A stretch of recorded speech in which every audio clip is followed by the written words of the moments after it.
তো এই বিএডিসির যে এরিয়া সত্যি আসলে মনোমুগ্ধকর পরিবেশ, যা আসলে সম্পূর্ণ ঘুরে আমি দেখিয়ে শেষ করতে পারলাম না। তো যাই হোক, যতটুকু পেরেছি আপনাদেরকে দেখালাম। এখন আমার যাবার পালা।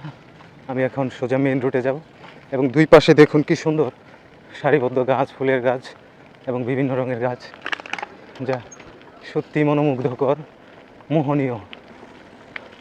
আপনি এখানে আসলে বিমোহিত হবেনই। এর মধ্যে আবার কত স্মৃতি এখানে। তো সব মিলিয়ে আসলে ভালোই লাগলো। আশা করছি আপনাদেরও ভালো লেগেছে। তো এখন আর দেরি করা যাবে না, যেহেতু বৃষ্টির একটু উৎপাত চলতেছে। তো আমার আবার তাড়াতাড়ি ফিরতে হবে। যদি বৃষ্টিতে একবার পড়ে যায় তাহলে আবার আমার সমস্যা হয়ে যাবে। ওয়াও, চতুর্দিকে মনোমুগ্ধকর পরিবেশ। তো সত্যি অভিভূত হলাম। এখানে দেখেন অনেক দর্শনার্থীরা আসছে দেখার জন্য। ওয়াও,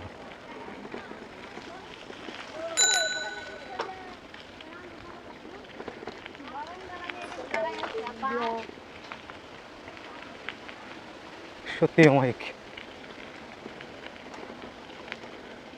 তো মোটামুটি আমি এই বিএডিসি অংশে যে শ্যুটগুলো নেওয়া হয়েছিল আমি সেগুলো দেখার চেষ্টা করেছি এবং কয়েকটি স্পটে আসলে শুটিংটি করা হয়, যেমন এখানে বিএডিসি ফার্মে এবং করা হয় দোখলা যে জাতীয় উদ্যান, মধুপুর জাতীয় উদ্যান, সেখানেও করা হয়।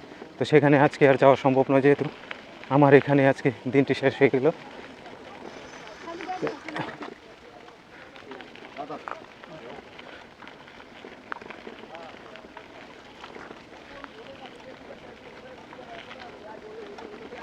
বৃষ্টি থেকে হেফাজত করুন। প্রিয় দর্শক, দেখতেই পাচ্ছেন চতুর্দিকে কি সুন্দর মনোমুগ্ধকর দৃশ্য। আল্লাহ, বৃষ্টিটা দিও না।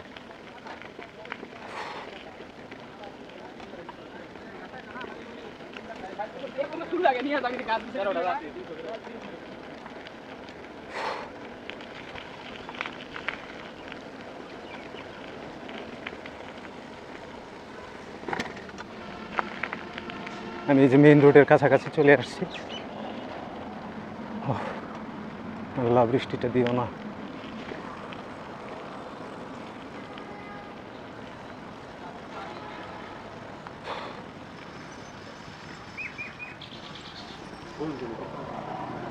বৃষ্টি ধরে ফেললো, আল্লাহ ভরসা।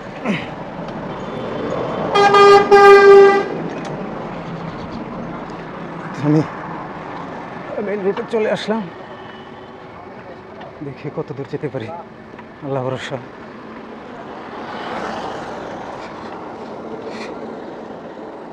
আল্লাহ, বৃষ্টিটা দিল।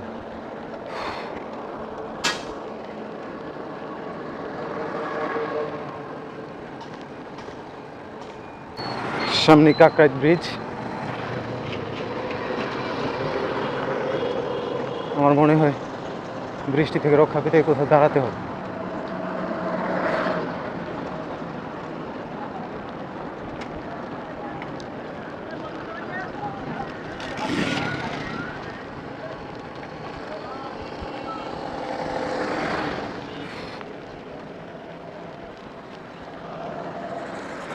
ওয়াও, এটি হচ্ছে কাকরাইল ব্রিজ এবং নিচ দিয়ে প্রবাহমান ঝিনাই নদী।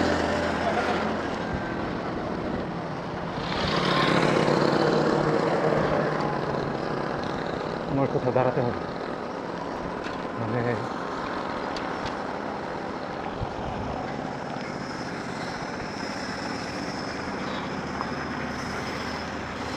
আর একটু সামনে যাই।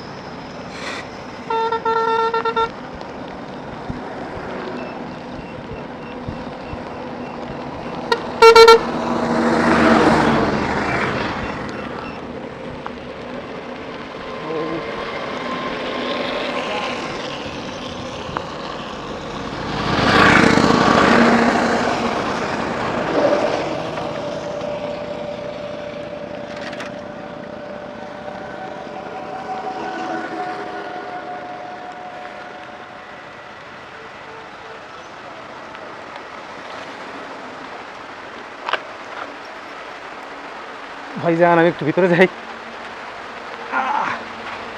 বৃষ্টি সব বন্ধ করে দিল।